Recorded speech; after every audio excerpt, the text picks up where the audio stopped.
How's it going, everyone, and welcome back to another episode of the West Ham United career mode. This will be the 5th episode of the series, and before we get into anything, I want to thank you guys so much for the support on the last episode. We had transfer deadline day, we did make a couple of signings, and if you did miss that episode, there will be a card in the top right corner. But to start this episode off, we will be having a bit of player training, and hopefully from this session we can see some growth. And from this training session, we do end up seeing Alban Lafont going up to a 75 overall. But we do now have the first game of the episode, and it's going to be a really big test up here against Spartak Moscow. Arbeloa says that he wants to play in this game as well, and to be honest, I could use a bit of experience in that position. And this will be the lineup we're going with for the Spartak Moscow game in the Europa League. We're not going to be making too many changes for this game, but I am going to give Sebastian Haller his debut in the starting lineup. I'm also going to give Arbeloa a chance in this game because he still is a quality right back, and if I'm going to be using him in this series, it's more likely to be now than later, because he probably will be going down by quite a lot by halfway through the season. And looking at our Europa League group stage, it's a very, very kind one, I have to admit. We've got Genk and Midtjylland in there, but I'm not really too fussed about both of them. And looking at the Spartak Moscow lineup, they've got an interesting side going into this game. They've got some really good players. I'm certainly going to try and close down that right mid position because Quincy Promes is a really good player. As for the other players they've got in their team, I'm not really too sure who many of them are. Be Kuyate playing this one through the middle, and we can play it forward again. We're through on goal here with Faguli in a really good opportunity, and we'll have a shot. And we do end up scoring the first goal of the game 6 minutes in. And it's a really good run being made by Faguli there on that right mid position. Spartak Moscow got completely caught out. And we do end up scoring the first goal of the game. And that's Faguli's first goal of the season. And it will now be a free kick here for Spartak with Quincy Promes standing over this. It's a good delivery into the middle and a good header, but a great save there by Adrian. It is now going to be a corner, and can Spartak get back into the game from this one? They win the header again, and it's a really good save once again by Adrian. Get a good bit of passing going. This is really nice. And it's now Payet on the ball, trying to play it through. And it's here to Kuyate with the shot, and it's a great save there by the keeper. They're playing this one inside. It's Romulo on the ball. He might go for goal. We need to be careful. It's a good shot, but a really good block there by Reed to stop the shot. It's inside here and out wide again here to Quincy Promes. Really good player, and wow, they've done really well there, and they should have scored that opportunity. How on earth he missed that, I really don't know. It was almost an open goal, and he should have at least put that one on target. And we go into the second half, leading 1-0 against Spartak Moscow. We certainly have been playing well, but the chances have been limited, so it will be interesting to see how we can do in the second half. We're in a bit of trouble here. Spartak Moscow are going down the wing, and they've got a good opportunity here.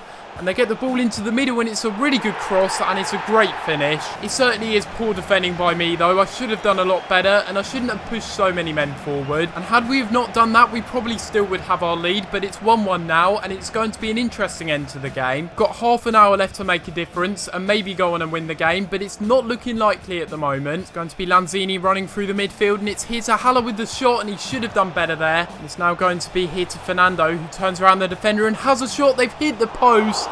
And wow, we're very, very lucky not to concede there. So in the end, we get a 1-1 draw in our first game in the group stage of the Europa League. Considering how we played in the second half and how good Spartak are, I'm very happy that we got a point from this game. Although we played well in the first half, we weren't really in it in the second half, so I'm happy to get a point in the end. And after that game, we do have some more player training, and hopefully we can see some growth from this session. And we do see Reece Oxford going up to a 69. And we do now have a game against Newport, which I will be simming in the third round of the EFL Cup. And this will be the team that we're going with going into this game against Newport. We're starting with Fletcher up front. We've got Marcus Brown in the side as well. The only first team player we've really got in this lineup is going to be Mark Noble. Hopefully we can win this game, even though we're away from home. We will go ahead and skip, and we do end up winning 2-1. They ended up missing a penalty. Obiang unfortunately got injured, but it is Reece Oxford playing at centre-back for this one that wins us the game. And unfortunately, Pedro Obiang is going to be out for 7 days, but it could have been worse. Yeah, I don't know about you, but I love a bit of fixture congestion myself. We've got 3 games in the next 5 days. How on earth are we physically going to be able to compete? And you look at all the games here, it's just ridiculous. It seems like all the games are just crammed into one section of the month. But we will now be playing the final game of the episode, and this one will be against Southampton. Currently, I'm actually watching the Southampton game in the background against West Ham, and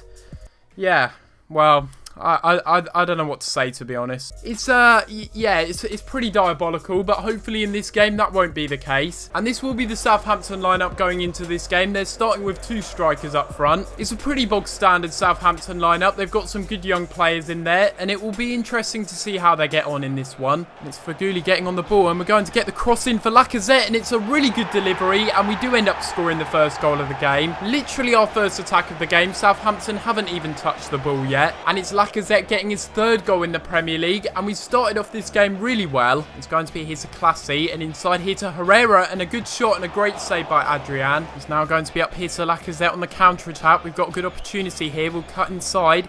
We've done really well to keep going. We'll play this one off. And it's going to be here with Lanzini having a shot and a great save by Forster. And it is now going to be Payet standing over this corner. We'll try and whip this one into the middle.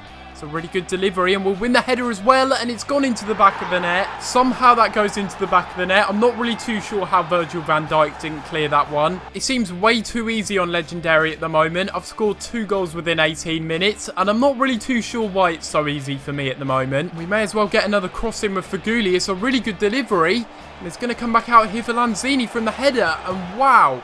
We've hit the bar from that effort, and within 24 minutes, we could have been 3-0 up. Oh, and we're in a bit of trouble here, because here goes Shane Long. He's got a lot of pace, and we need to bring the keeper out, but he ends up scoring anyway. And what a strike this is by Shane Long. It's a really good surging run into the box. That is a really good strike there by Shane Long. No way was the keeper saving that. It's going to be played out wide here to Dimitri Payet. Maybe we can get a cross into the middle. It's a good delivery, and a really good header by Mark Noble to make it 3-1. And those cutback crosses seem to be really overpowered. It's another really good delivery into the middle, and to be honest, all Mark Noble could do was get contact on the header, because it was a good enough delivery as it was. And it's Mr. West Ham himself making it 3-1 in this game for us, and that's going to be half time in this game. We are 3-1 up at half time against Southampton. We certainly have played very well, and we were really attacking from the get-go. What a shame we can't do that in real life though. And it is now going to be here to Cheku Kouyaté playing this one inside, and we'll play it out wide again. It's a good run being made by Lanzini.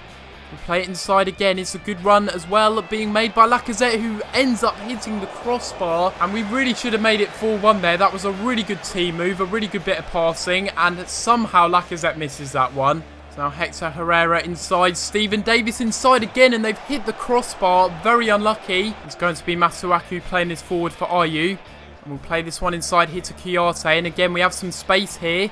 And it will be Edmilson Fernandez having a shot, and he can't score. It would have been nice to see him score on his Premier League debut, but unfortunately he can't quite finish his dinner. And there we have it. We do end up winning this game 3-1 in the end, and I'm very happy with that result. It was a really good game, and we definitely deserved to get the win. It's just a damn shame that we couldn't do it in real life. We're just so terrible in real life, but there you have it. I guess this career mode is pretty unrealistic, because if this was real life, we would have lost this game 3-0. But I guess it's okay, because you know what? We're doing well in this career mode, and that's all that matters, right guys? Right? And we are going to end this episode off top of the table, which again is really just ridiculous. I don't know how we've managed that. We've got a game in hand over Man City as well, and we're on 13 points from 5 games. But this will be where we end off this episode of this career mode, and hopefully you have enjoyed. And if you have enjoyed this episode of this career mode, make sure you leave a like on the video. And if you are new around here, make sure you subscribe for daily FIFA 17 content. In the next episode, it will be interesting to see how we deal with this ridiculous fixture congestion, but I am only going to be playing 2 games an episode until early access does end and the full game comes out. But apart from that guys, I'm going to have to leave it there, and I'll see you next time